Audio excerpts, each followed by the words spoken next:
Bonjour tout le monde. Hi everyone. It's me, Ali, your fancy friend in Montreal. And today we're playing with a lot of new luxury beauty. I have new makeup here from YSL Beauty. I also have some new Prada Beauty, the new highlighter, some new lip products as well. And I thought it could be fun to catch up, talk about my recent interview with CBC Radio, and do a full face together. Also, I am testing out here this new foundation from Benefit, the Porefoessional. I was invited to an event recently in the Old Port. It was very, very nice, very fancy, and I've been tight-lipped. I was under embargo for a few weeks, so I've been secretly testing it out, and I'm going to share my thoughts with you today. So that is today's video, but before we go any further, let's take a second to grab our iced coffee or a hot coffee. Let's take a sip and let's get started. The palette that I'm using today is YSL, and this one is called Captivating Dunes. This is the prettiest, neutral, cool, leaning palette. It is so lovely. It is so buttery, so soft. YSL eyeshadows are not new, but they're a little bit new to me. There is a little bit of a learning curve with these. These shadows are very soft. So if you dig into them with gusto, if you're used to a drier formula, you're going to have a little bit of fallout. And I mean fallout on your desk.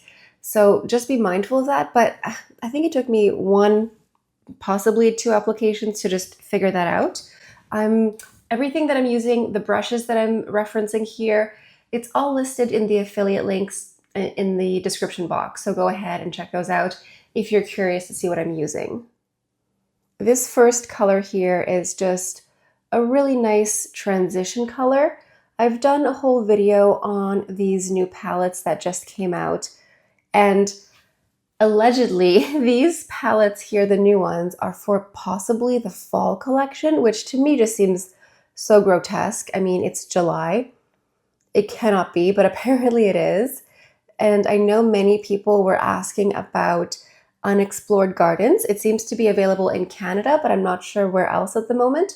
So it could just be time. Maybe it just needs a little bit more time and it will be available elsewhere. I hope so. But I do think that Captivating Dunes is so lovely. They didn't reinvent the wheel with these shades, but sometimes you just need that. Just for work, Monday to Friday, something really simple. Something just so incredibly user-friendly. Like, you're not really going to go overboard with these colors. This darker color, you could do a smoky eye, but by overboard, I mean nothing's neon colored. It's just very elegant and classic. So I'm dipping into, this is a BK Beauty 210. I'm going into the darker color here. And I'm just going to be very strategic with this, because I am in fact trying to contain this look here. I want to create something a little bit lighter. So I'll just do a little bit of dark color in the outer corner here. And then using a fluffy brush, this is the Angie A504, something like this, just to softly blend it out. And then going into a Refer 28, I'm going to pick up the satin color here. This color is stunning. It's like a taupey satin shade. It is so shimmery. Let's get a good angle here. It's just so pretty. This is the color that I swatched and I said, yes, definitely. Do you see how buttery and smooth that is? Oh, just applies like a dream. And then going back into that little tapered brush from before that I picked up that darker color, I'm just going to go back into that darker shade. I didn't add the darker color again. It's just whatever's residual on the brush here, just to make sure that little corner is defined. Okay, I just did the other side very quickly. The shape is not exactly what I want it to be, but I'm going to fix that with a Q-tip. And I have a little bit of fallout with the shimmer color. Like I said, these colors are very soft. It was just this one here that gave me a little bit of fallout. So using a sample of eye cream and a Q-tip, I'm just going to roll a little bit of the eye cream here. And then I'm just going to clean this up really quickly. It does a really good job.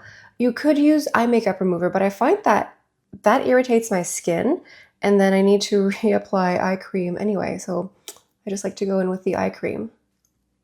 So recently, an old acquaintance of mine who works as a journalist reached out to me and she said, hey, I'm looking for people to talk to be interviewed by CBC Radio Noon. The subject is tweens and children buying anti-aging skincare and the whole Sephora Kids phenomenon. Do you happen to know anyone who could talk about the subject? I said, yes, me. So my background in the beauty world specifically is I went to beauty school. I worked at different department stores. I worked for different brands. I worked for Yves Rocher. I worked for Lisoitier, and I worked for Chanel. I also worked for other brands, but those are like the bigger ones that I worked at the longest. So, I definitely know a thing or two about beauty and skincare and those things. When I was still working at a brick and mortar store, I never encountered children buying from me. Like sometimes kids would come in with their parents or whatever, but I never had a client who was a child. That sounds insane. The questions were interesting. So I did a pre-interview a couple days before, and I have to say the pre-interview was different than the regular interview. I was a guest segment towards the end of the hour, so my segment is very, very short. I hope that I get to go back and have a much longer stint because I felt like some of the pre-interview questions just had more spice to them. But sometimes the researcher that does the pre-interview and the actual interviewer are different people, and this was the case. And the question was about children and skincare and anti-aging. And listen, I don't have kids, but I have a lot of nieces and nephews, and they're all 13 and under. And if any of them asked me about skincare, I would be very confused, but I would try to hopefully mask it and be very curious. Like, where did you hear this? Like, what? Why are children interested in skincare and anti-aging skincare especially? I would be very curious because I think it's very natural for kids to mimic what they see. Sometimes it's what they see at home, but also I think online. I would want to know who they were following. Like, are they following accounts that are doing makeup and all these things? Because I get it. It looks glamorous. It looks like fun.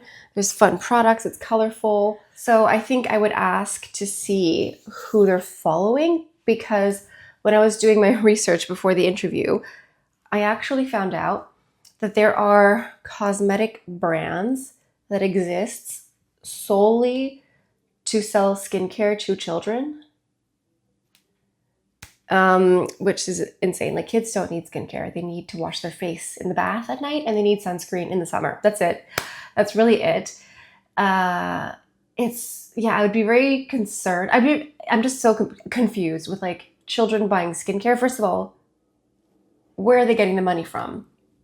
If they're children, who's paying for this? And is it the person that they're following online who's coming out with merch? And is the merch skincare? Is it just that they want to shop just like everyone else? Because I remember when I was a kid, when I was in high school, I used the St. Ives apricot scrub and the Oxy clean pads to, I don't know what. I just knew that that's what people did, and I wanted to be people, so that's what I did. Somehow I still have a face, regardless of the products that I used, but I just knew that's what you had to do, so that's what I did. Anyway, the whole idea of children buying skincare, buying anti-aging skincare is just, oof. It's very Hunger Games, at the best. It's a lot. And I actually had a couple of the pre-interview questions sent my way. So if you would like me to answer more of the spicier kids, skincare, social media questions, let me know in the comments and maybe I can answer those in a next video. I'm very happy that my audience here is my age or older. I'm 37, so not everyone, but like I can see my analytics. I can see where you guys are watching me from plus ou moins, more or less. I can see the regions of the world, the age groups, those demographics, and you guys are all my age or older. So I'm relieved that I don't have like, I mean, why would I have children watching me? I think there are under 18s, like a very, very tiny sliver. It's more just a blip because I'm 37. I very much present myself as 37. Like, I think I'm extremely boring to children, which makes sense. But I'm relieved in a way that I don't like, I have a responsibility to you, of course, but I think if your audience is under a certain age, that responsibility is even greater. And I think it's obvious that the people who have very young audiences, a lot of them don't care. Anyway, that's my TED talk before I get thoroughly canceled here. Let's move on to some more makeup. I have been testing out the Benefit Porefoessional foundation, and I am the shade 17 and Ultra. So this is a new smoothing, blurring, and also matte foundation. This has a lot of skincare in it. I'm going to go ahead and read off some of the claims here. And I did do some wear tests. I did it. Listen, summer here in Montreal it's been a lot. It's either been excessive heat waves or tropical wet downpour. But you know a summer rain that's like a blip? Well, it's been like a summer rain all day or a heat wave, that's it. So the foundation claims to be medium coverage, long wearing, it's supposed to blur pores, it's supposed to be smoothing, and it also has a matte finish. You have to give it a good shake here. So I was invited to this beauty event by Benefit Cosmetics. It was in the Old Port of Montreal. The Old Port is a very historic area and it has a very European vibe to it because it's very old. I mean, it's North American old, not European old. And so it was this very small event. Oftentimes when you go to a makeup event, it's very crowded, but this one was pretty small. And this was a few weeks ago. And I've been under pretty tight embargo where I wasn't allowed to post it. I wasn't allowed to say what the product was. A bunch of people tried to guess and guessed eyeshadow.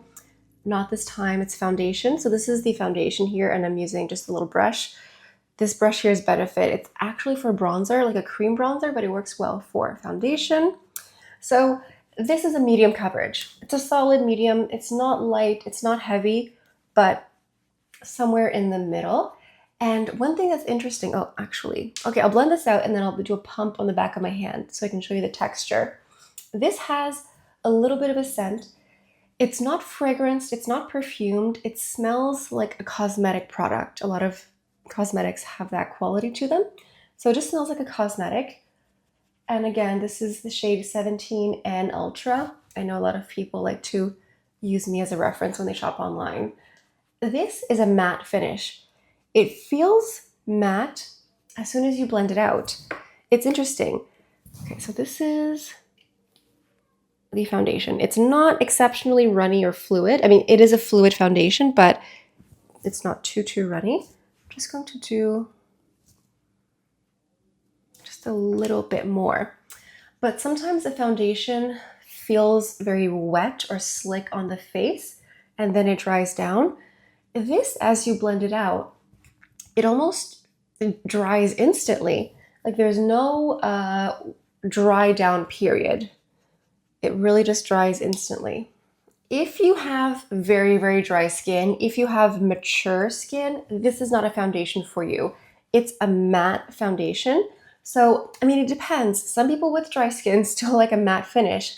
I'm just saying, don't expect lots of luminosity, lots of dewiness. This is not there.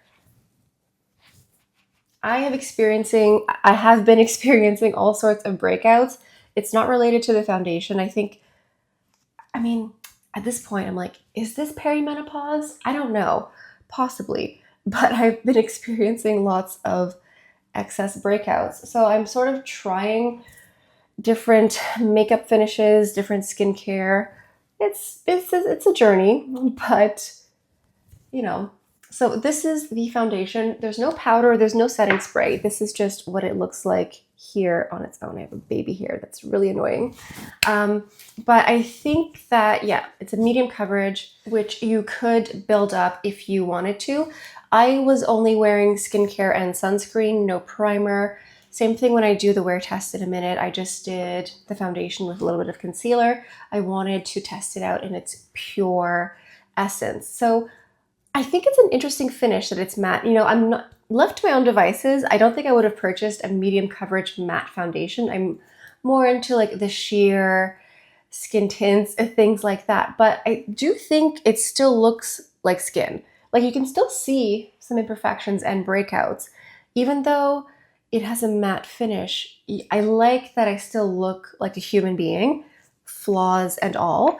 I'm going to use my concealer. I'm really big into my Clé de Peau concealer recently. And I'm using the shade number 7 Mocha here.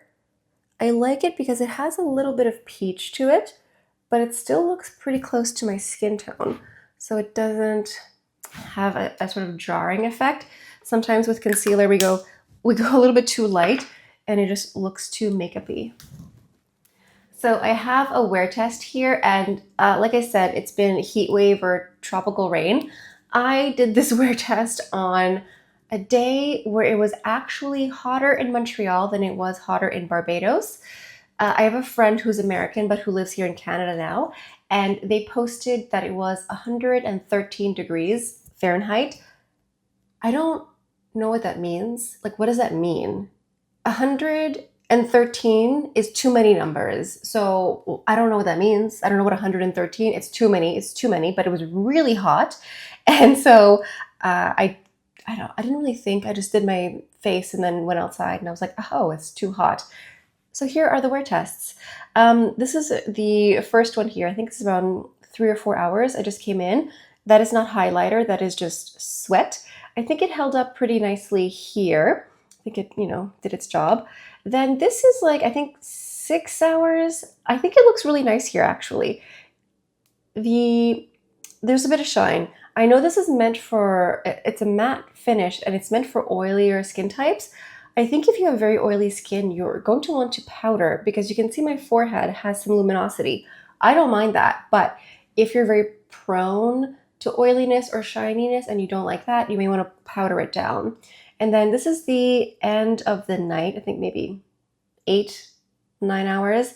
I do think that it wore away a little bit in the center of the mouth, just like a little bit around the nose and the mouth, it wore away.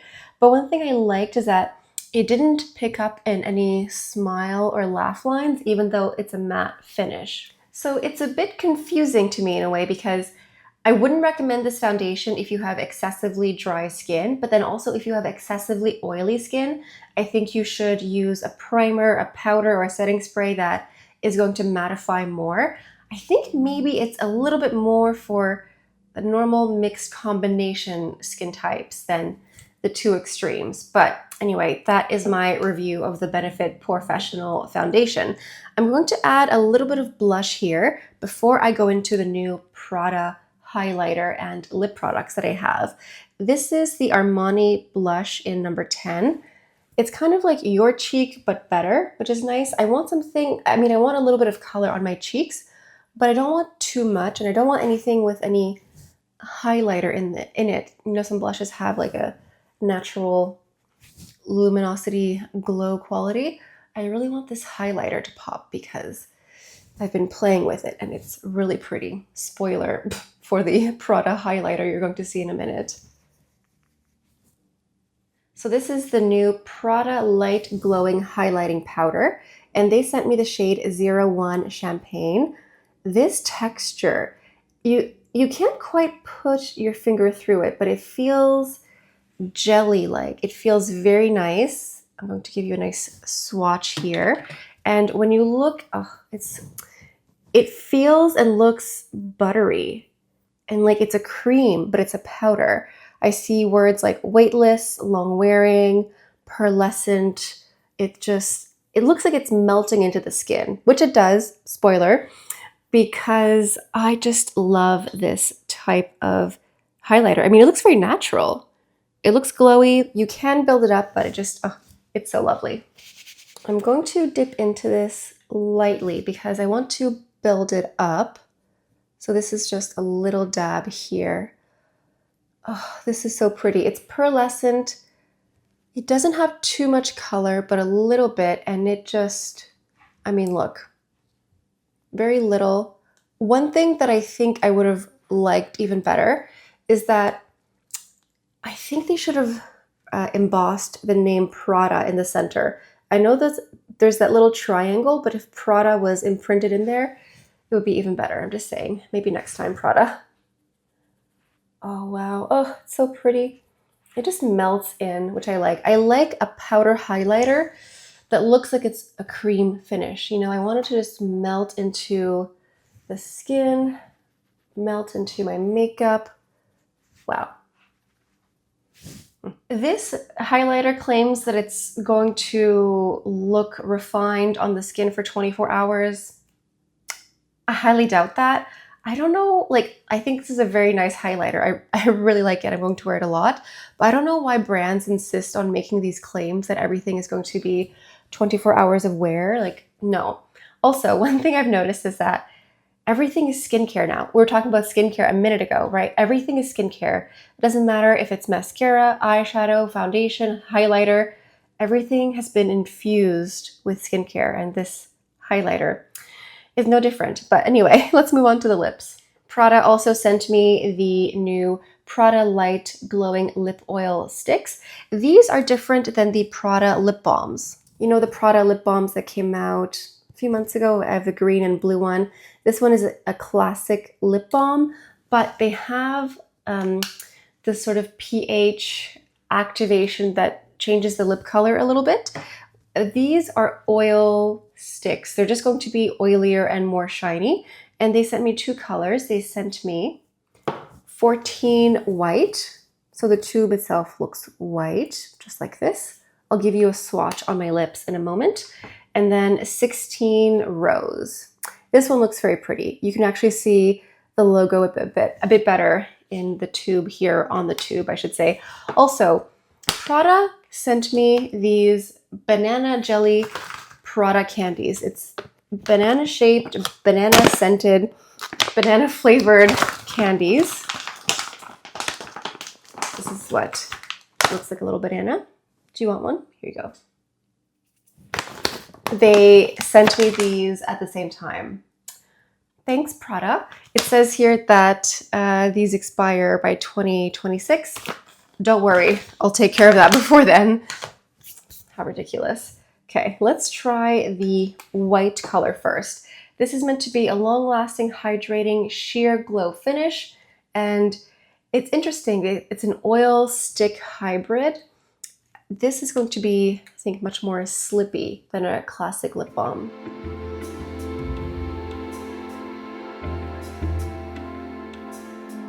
If you are someone who is prone to smacking your lips together, if you feel any texture, this may not be for you. I think if you want just like a more classic lip balm, go with these ones that just came out. The blue, the green, I think I like the green one the most. These ones are the more classic lip balm, but in a very luxurious and bougie sense, of course. But I find that the classic lip balm, to me, feels more moisturizing because it feels, I was gonna say buttery, but it's buttery without being slick. This, to me, feels very slick. I think it's really just a question of taste, like personal taste, what you prefer. This feels more slick on the lips. And to me, it doesn't feel quite as nourishing as the other ones, just my opinion. And I feel like the white one here has a little bit of a white cast. I'm not really sure what I think of it. It's just a little bit more noticeable than I was expecting. Now let's go into this pink one here. Very lovely. This one is going to have a lot more color than the white.